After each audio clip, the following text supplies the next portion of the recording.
All right, welcome back to this new series. And I believe I did this series a long time ago. I just can't remember, you know. But, anyways, we're back to another series. And this one is going to be a bit of a doozy because I actually did this one in my previous channel. So, yeah, I'm reviving this one back. And I actually have more things to say regarding this episode. So today we're gonna review Soredemo, Tsuma or Aishiteru, the entire franchise. Well, it's not really much of a franchise since this has like 5 episodes, but three of which they're like two separate case scenarios. Three of the same one with Nanami, and the other contains two. Now the other two is a bit more interesting, but this one is a bit of a doozy one. So without further ado, let's get right into episode one. So basically, it all starts with this newlywed couple that's gonna celebrate an anniversary at the hotel at 7 p.m. So we have Nanami Honda, and I can't really seem to remember the guy's name, the husband's name for some reason. But anyways, so they tell each other to have a nice well, she tells him to have a nice day at work, and as he goes to work, she goes to the bathroom. However, little does she know that she's being watched behind the camera by small hidden cameras by this ugly fat bastard by the name of Kamata. Now Kamata is the hotel, I wouldn't say hotel, more like the apartment manager, but the landlord I should say. And he basically tells her how unhealthy it would be to hold it in, you know what I'm saying? So something along the lines he ended up telling her, listen, something smells fishy. And then he drags her inside the apartment and he shows her girl is bent over watching multiple screens as he shows her the amount of hidden cameras that this motherfucker have. No, I'm not gonna lie, this motherfucker is despicable and disgusting. And the fact that he's actually telling her, listen, you're gonna be mobby, so you gonna have to do whatever I say, otherwise I'm gonna tell your husband. Mind you, he has cameras in his room. That is disgusting.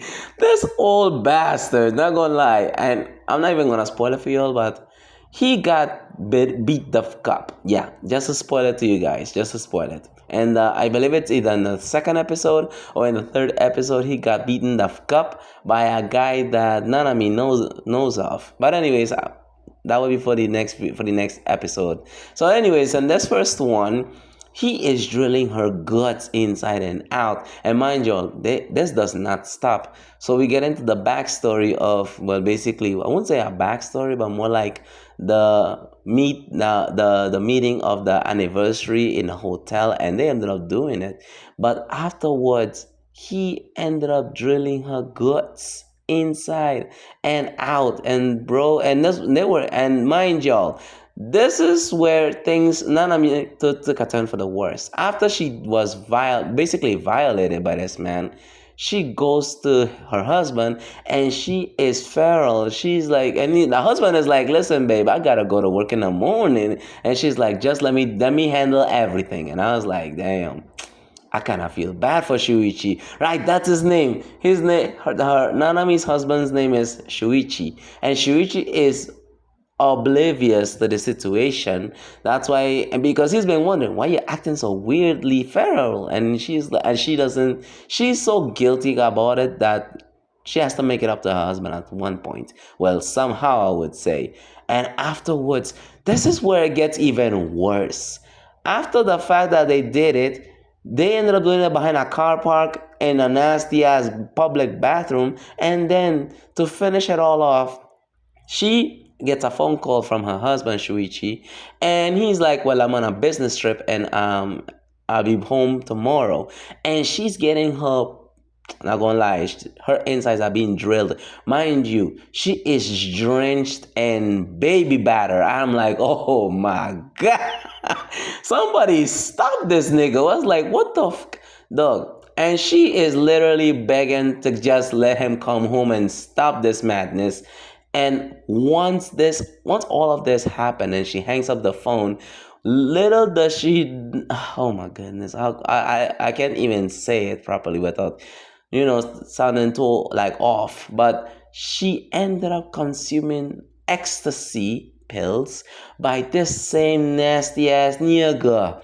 Bro was like, "Oh, we gonna have fun tonight, baby," and they ended up doing it so much so that homegirl grabbed whatever hair he had on his back piece, the back of his head, and just yanks it the fuck off. That's how powerful this ecstasy pill is. They were both going at it like dogs in heat. Not gonna lie, that's crazy, but that is the end of episode 1. So, without further ado, let's get right to episode 2 because trust me, it's only gonna get worse from here. Okay, so welcome back to episode 2. I'm not gonna lie, I feel so terrible for Shuichi, man. So he comes home from work and he sees his wife in an apron, but this one is a bit of a custom made one because she's literally feral again. And mind you, today is his birthday and she's trying to do any and everything, basically whatever it takes to keep him around. However, this one come with a bit of a darker twist because trust me, the twist and the knife couldn't get deeper. So he and Kamata ended up installing cameras on their apartment, and so he can observe everything she does with her husband. Mind you, when they ended up doing this, there's apparently two more characters involved because there is Chihiro and then there is Misaki. Now, Misaki is a newly arrived tenant, and Chihiro is is Nanami's little sister, but she got caught in 4K by Kamata himself and ended up putting her in the freak offs because the way this episode 2 turned into a freak off session, so much so that even Misaki was even observing from the outside of the door because the door was like slightly open and there's like a whole freak off session going on and she's playing with herself. So of course, thinking that she wasn't gonna get caught, Kamata himself shows up out of nowhere with a boner too, and girl was enjoying this. So much so that Nanami and Chihiro ended up doing it on some Yuri shit. And here where it gets worse. We see a guy by the name of Hinokun. Now, Hinokun is an old colleague of Nanami, and he been wanting to crack fine shit for the longest, which he successfully did it. Bro did it to the point where he's like, listen, I'm willing to help you with your little situation with Kamata. And bro ended up kicking his ass. So much so that bro ended up disappearing a few days later. Now that is off of her back, now she has Hino to worry about because after Hino helping her out with her situation, she gets into another situation where bro is blowing her back out. And bro was like, put your back into it. And as soon as Shuichi comes home and he's so excited to bring a gift for Nanami's birthday, I believe it's a ring or something else he was bringing to the home. And as he came home, he saw some pairs. He sees Nanami's shoes and another nigga's feet. I mean, shoes and clothes on the ground. Wild. This episode 2 was extremely wild. And when you thought things couldn't get any worse, let's get right into episode 3 because trust me, it's gonna end badly for Shuichi. Alright, this is the final episode. Not gonna lie, this has been crazy. I rewatched this recently and I'm still shocked. So we got Shuichi and this what it looks like to be his co-worker, and he's literally encouraging Shuichi to cheat on his wife. Mind you, the wife is a beautiful woman, but the first 2 times, actually no, the first time she did it, it was forced. After that, it was like very much consented. Like she agreed to do all the free coughs, and then we have the whole situation with Hino. And now we have Shinagawa. Now Shinagawa is like this very attractive young fellow that travels a lot, and from what it looks like, he works security. In my honest opinion, I guess it's because of the uniform. And the thing is, the reason the instigation of this man happened is because to me it looked like a setup, and everything was like like it looked like a sting operation because you're seeing him, then you're seeing Shinagawa's sneaky ass. He's like, I'm about to ruin this man's career. So So what happens next is just absolutely absurd. So of course Shuichi falls for the trap so easily. Like I said, it almost looked like a setup. And it looks like Shoko is, well, she doesn't know anything. She's like one of those service girls. And Brody got what he wanted. So the night he comes home, he's tired. The reason why he could not perform because you could see the guilt on his face after having his way with Shoko. Now, here's where it gets even way worse than it already has been. So they're about to go to bed and they're about to practice baby making, love making type of stuff. And bro is having performance anxiety. Now, for those who don't know what performance anxiety is, it's basically a psychological effect that happens when a man cannot perform at his best. And it could happen due to a variety of reasons. It could either be stress, anxiety, or well, it's literally in the word, or this in this rare case where he ended up doing it with someone else and he doesn't seem to think about his wife, and she ended up, well, it ended up triggering like a memory with him and Shoko. Now this is where it gets even worse. So it gets absolutely insane to the point where she gets a message from Shinagawa, and it's a picture of Shuichi and Shoko coming out of the hotel room, and she's like, oh my goodness, ain't no way, boy, ain't no way, boy. So she digs into his bag, goes onto his phone, sees a business card with her name on it and a picture confirming everything that he cheated on her. So at this point she's like in tears because this instigating ass nigga, oh, you smart son of a, oh boy. So he's like, watch this girl about to fall for my trap. So this is where it gets weird. So they're both talking, and she's like venting to him about the fact that she even about what she learned from Shuichi recently, and he's expressing his feelings towards her now because he's crushing on her. Oh, Brody, if you only had known about her past, you would have thought otherwise. But anyways, he's like, well, I never thought. He's acting, that meme where that clip where 50 Cent it was like, I really don't like that guy. That's him right now. And bro goes in on her and kisses her. Bro, oh, I forget to add this minor but yet so important. Bro is like in a hotel, and he's listening to someone, like they're having like a couple. But here's what really pisses me off about this Shuichi motherfucker. How do you not know your wife's voice? This is why at this point, I don't even feel bad for him. I used to feel bad for him in the beginning, but now I don't feel bad for this nigga. Look at this nigga. Poor excuse of a human. Because here's what happened. And I have a lot to say about this.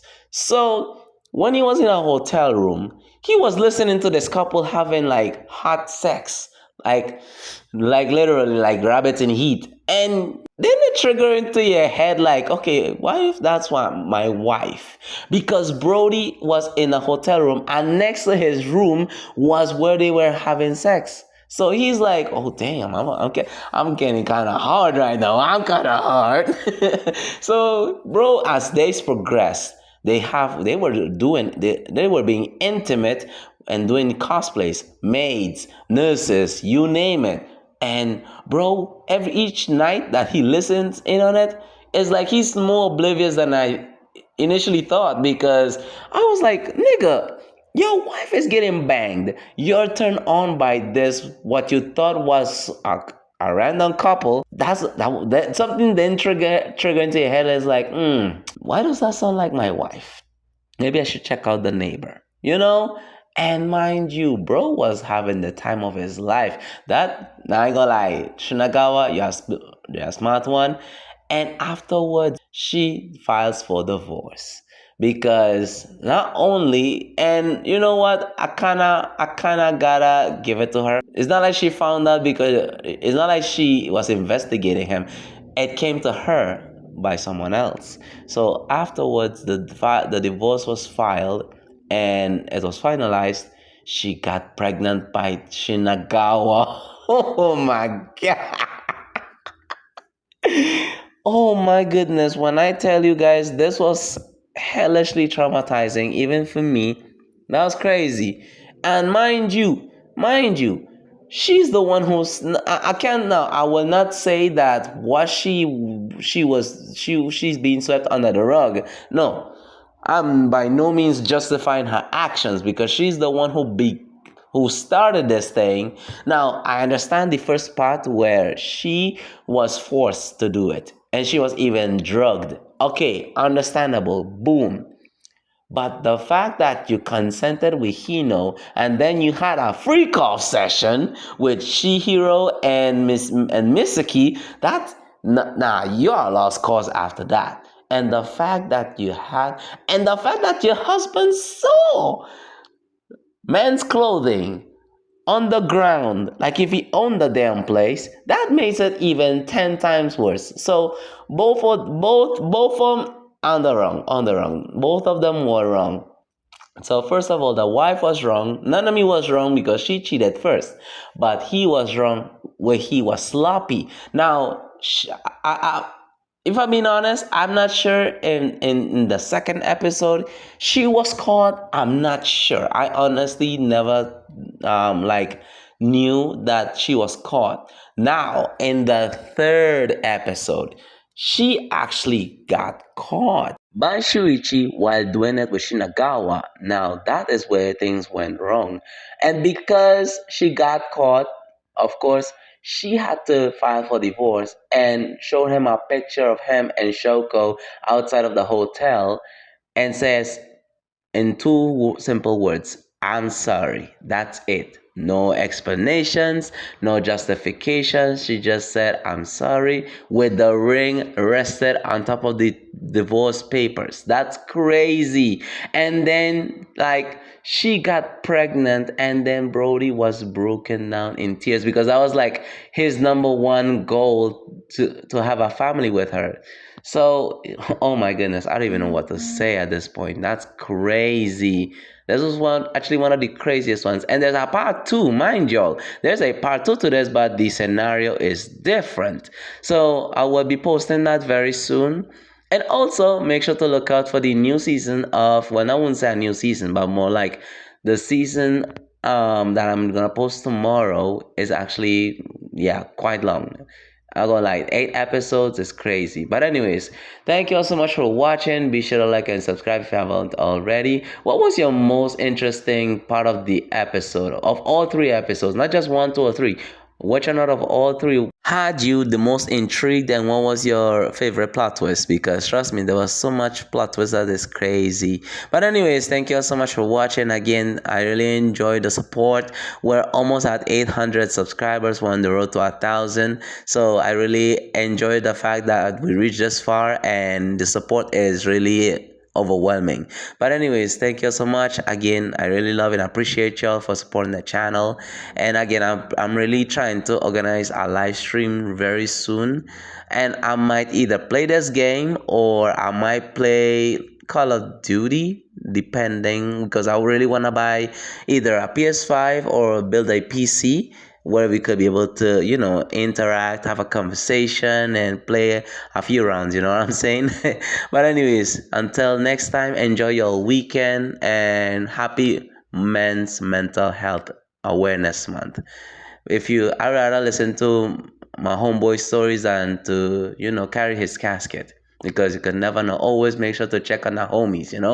And Father's Day is next weekend, so I might do a Father's Day edition. Probably next weekend, yeah, depending on how things goes. But anyways, again, thank you all a lot and enjoy the rest of your weekend. Peace out. Oh, and also enjoy the rest of the gameplay. I was going off on this one too. Until then, peace out.